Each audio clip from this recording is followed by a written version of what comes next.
standard, the Queen's flag. This taken as a very public display of the Queen's sympathy. There was no ceremony, but the new British Prime Minister Tony Blair was there to extend the government's sympathy to the Prince of Wales. In Scotland, where the royal family spends the summer, Charles and Diana's two sons, William and Harry, were driven to church services with their grandmother, Queen Elizabeth. Throughout Britain, there was universal shock. Diana's reputation ebbed and flowed with public opinion, but she had long ago come to represent the most approachable and open member of the royal establishment. Prince Charles did not accompany his ex-wife's body beyond the airfield outside London. He flew back to Scotland to rejoin his sons. He's the one who told them the news. Diana lost the title Her Royal Highness when she was divorced, but her standing with the British public at this point in her life was very high. ABC's Mike Lee is in London tonight.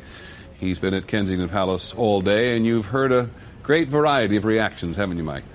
Absolutely, Peter. Everything from stunned disbelief to, as you mentioned earlier, anger toward the media. In fact, just in front of me, we've had at least one window broken in a television van this evening. And so there have been isolated incidents of at least aggravation. Behind me at any given moment, there are a couple of thousand people up there paying their respects. It began as a trickle at dawn this morning. Now, many, many hours later, it's turned into a non-stop pilgrimage. Throughout the day in London, Diana's public came to mourn, one by one, flower by flower, at this palace where she lived. At the main gate, where the princess had so often been seen driving her sports car to and from a local gym, an unending stream of people who wanted to leave something of themselves. British Prime Minister Tony Blair choking back his emotions. We are today a nation in Britain in a state of shock, in mourning, in grief that is so deeply painful for us. Flags flew at half-mast. At Buckingham Palace, the Prince of Wales' own regiment trooped the colour, as usual, but today played a composition by Elgar, music usually reserved for fallen heroes. Mike Lee, ABC News, London. Princess Diana and her companion Dodi El Fayed had been seen in Paris earlier yesterday by photographers. They had a fairly public dinner at a hotel. ABC News has learned that when they left the hotel, they'd asked for a faster car. We asked ABC's Jim Wooten, who's been covering this story in Paris, to put together a timeline of those final hours.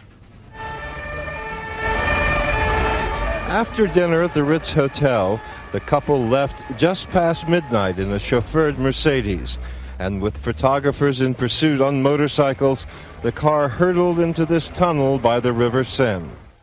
A cab driver estimated its speed at more than 100 miles per hour, and completely out of control, it skidded first to the right, struck the wall, then caromed and rolled head-on into the 13th pillar of the tunnel.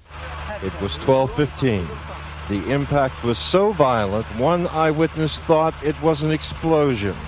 He sprinted immediately into the tunnel and saw one of the photographers shooting pictures of the mangled interior of the Mercedes. The driver was instantly killed. Diana's bodyguard was critically injured, and in the rear seat, Mr. Fayed was also dead. But Diana was still alive, and for more than an hour, rescue workers struggled to free her from the wreckage. She was revived at the scene and rushed to this nearby hospital. But after nearly 3 hours of emergency measures, including open-heart massage, at 4 a.m., Diana was declared dead.